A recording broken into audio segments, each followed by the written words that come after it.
The day Libby and Abby, two regular teens, were slain, it changed the sleepy town of Delphi, Indiana forever. The brutal killing was catapulted on the international scene. Entire chat rooms were dedicated to solving the gruesome mystery. It became so notorious, so mysterious, that in the midst of finding the monster and all of the grisly details, we forgot that there was a 14 and 13-year-old who'd never graduate, who'd never grow up. We got enthralled with the case to the point that we forgot about the victims. And then, the bombshell. An arrest was finally made, and Richard Allen was a complete spoke in the wheel. He wasn't on anyone's suspect list. He'd never come up during nearly a decade of investigation. He was a nobody. Yet it was decided that he was the man who'd done the unthinkable. Is Richard Allen our monster, or is he the fall guy that just happened to be in the wrong place at the wrong time? I'll leave that up to you to decide. Let's get into it.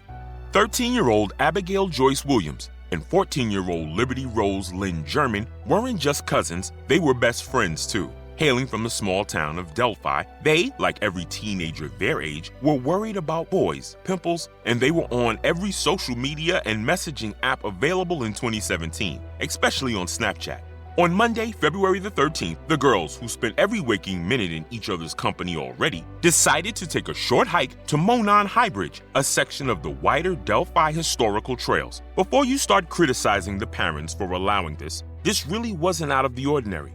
Delphi is a small, sleepy town, and kids walk on a lot of these trails often. They're well marked, well traveled, and it's a pretty wholesome way for kids to pass the time.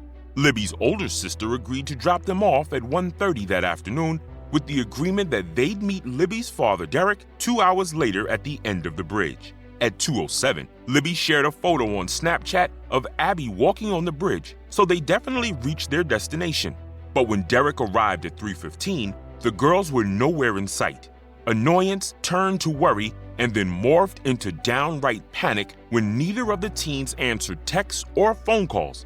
Derek called up everyone in the family, and together they scaled that bridge top to bottom, asking everyone they came across if they'd seen the teenagers, but no one had. When evening started to creep in, police were notified. That started an enormous search. Police, official searchers, and a great number of locals were there combing the surrounding woods, streams, and crevices. They went on until midnight before it was called off for the day with plans to reconvene in the morning. If the girls had wandered off a beaten path, then it wouldn't take long to find them. The woods around the trail were surrounded by farmland, so no matter which way they went, they'd eventually run into a field or a road eventually. Farmers in the area kept their porch and barn lights on just in case the girls needed a beacon to find their way. But Libby and Abby were still missing by that morning, so the search continued. At noon, a volunteer searcher made the grisly discovery that would haunt Delphi for the next decade. Abby and Libby were dead, lying next to Deer Creek, less than a mile away from where they were dropped off. They were located on the boundaries of a property belonging to Ron Logan, a habitual traffic violator that had a habit of violating his parole. Now they had their first suspect, simply because of the proximity that they were found in. And you're going to hear about a lot of suspects in this case that fall into this circus for those reasons too, some more nefarious than others. Abby had a major wound on the side of her neck that severed the jugular vein. Libby was subjected to a much more violent attack. She had 3 wounds on her neck that punctured 2 carotid arteries and her jugular. Both girls' wounds would have resulted in their deaths in less than 10 minutes, and their post-mortem put their time of death right between 2 and 3 o'clock the previous afternoon. Abby had died where she lay, but Libby was dragged a few yards towards a tree after death. Though neither showed signs of defensive wounds or obvious sexual assault, Abby had lines around her mouth indicating that she might have had tape over her mouth at some point. Libby's body was completely nude, while Abby was dressed in Libby's clothes, meaning that the girls were both nude at one time, but Abby got dressed in the wrong clothes sometime before her death. Abby was found on top of a Nike tennis shoe and a cell phone. Apparently, she'd managed to hide Libby's phone under her shoe before her death. A stroke of genius that would catapult this case into 5th gear when investigators later analyzed the phone. There was also an unspent ammunition cartridge found near Libby's left foot. Both girls had sticks thrown haphazardly over their bodies in a very feeble attempt to hide their remains. There was no DNA other than Abby and Libby's anywhere at the crime scene, outside of a blood transfer on a tree that was apparently left by the killer while he moved Libby's body, though that didn't yield any new DNA either. All it proved was that Libby was killed first and she was killed quickly, whereas Libby suffered a much more brutal attack and the killer focused more attention on her. Both girls had tear tracks down their cheeks. In the nearby creek were the missing clothes and shoes. And then they took a look at the cell phone.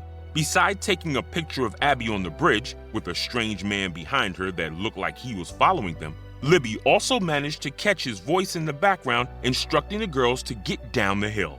This was their killer, and Libby had filmed him, using her last moments on this earth to try and identify the man that was about to murder them. A clip of him walking on the bridge was released to the public, and he was simply dubbed Bridge Guy. Unfortunately, the man, heavily bundled with layers of clothes and wearing a cap over his head, wasn't exactly a clear image to identify. Naturally, everyone in the vicinity was interviewed, and the town was implored to come in if they were on the trail that day. 2 hikers reported seeing a man emerging from the trail with bloody hands and pants. Others remembered another walking alone dressed in similar clothes. Both sets of witnesses were brought in to see a sketch artist, and that's when the first sketch was released that showed a young man in his 20s. But now the Delphi police were under a lot of pressure. The world had gotten wind of the brutal slaying of a pair of preteens in the middle of the day, and it looked like this was shaping up to be one of those infamous cases that haunts the internet for decades to come.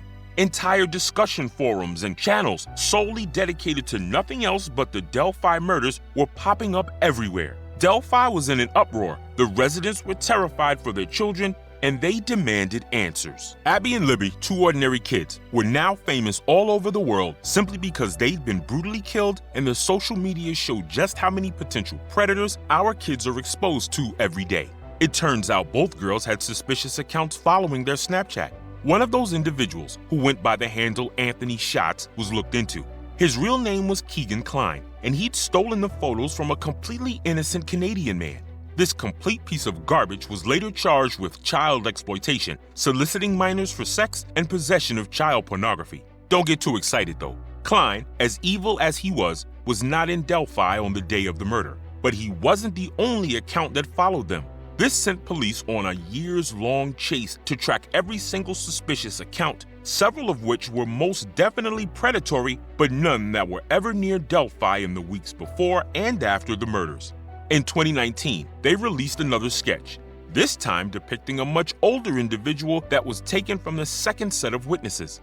Police always suspected that the killer had to have been familiar with Delphi, and especially with that trail, and they were sure he had to have had a firearm on him. Even though the girls hadn't been shot, the thing is, they were willing to comply when he told them to go down the hill, meaning that he probably had a firearm pointed at them to force them into submission.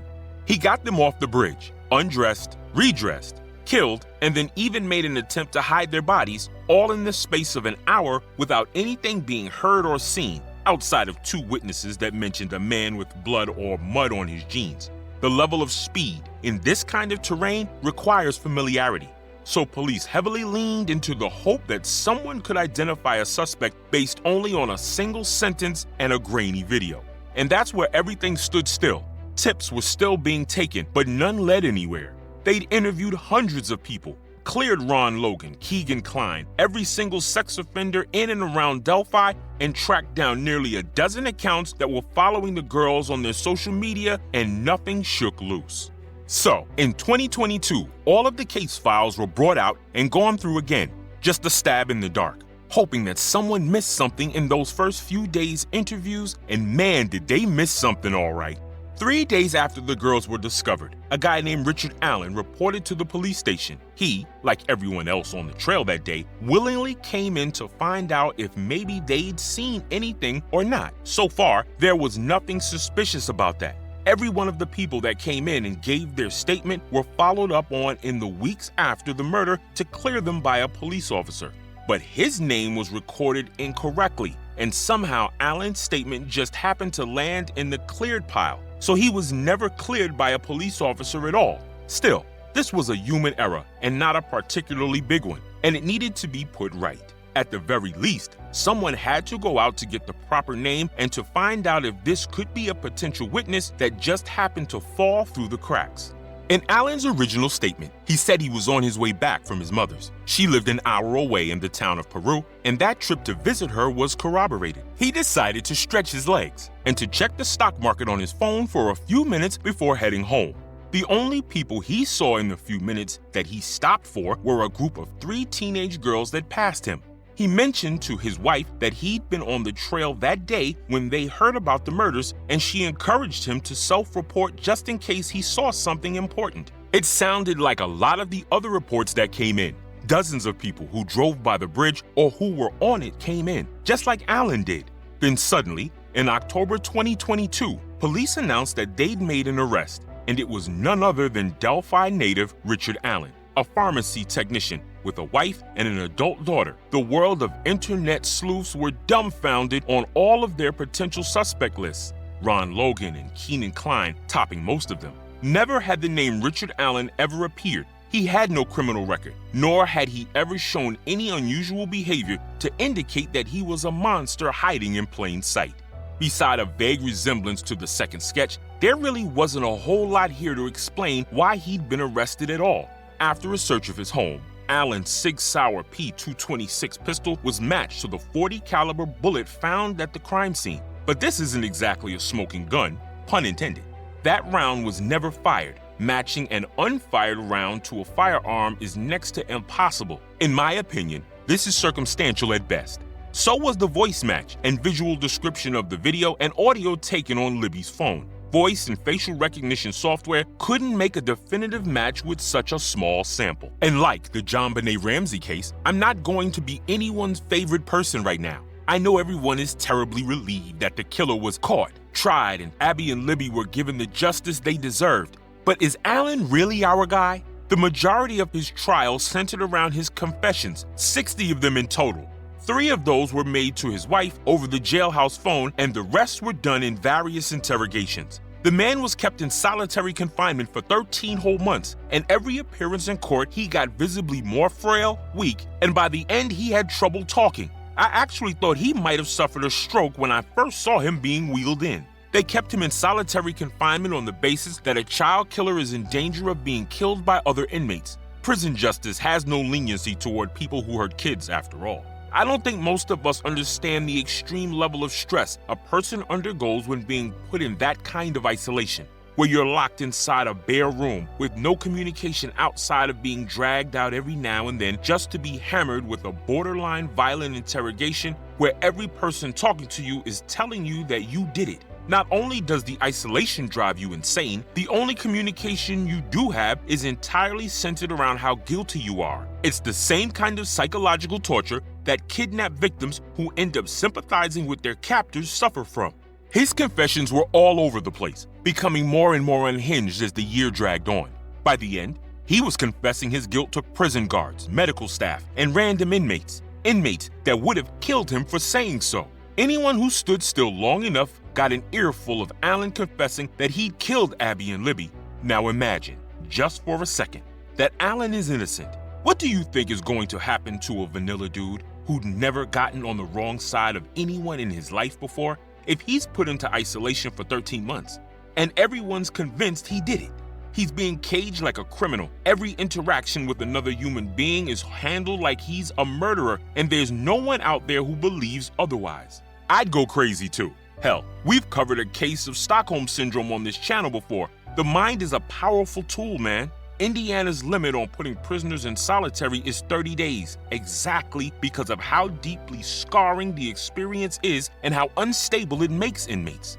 Outside of being in the general vicinity, a vague resemblance, and an unspent bullet that's impossible to prove belonged to him, what else besides a slew of confessions that were made under very concerning conditions do we really have? Not a single piece of physical evidence. In other words, we have nothing. Not a shred of evidence at his home, nothing else at the scene, and no previous actions to indicate that he was in any way capable of this. I just don't like this at all. Everything about it stinks. Even the prison where Allen was kept was run by a strange mix of people.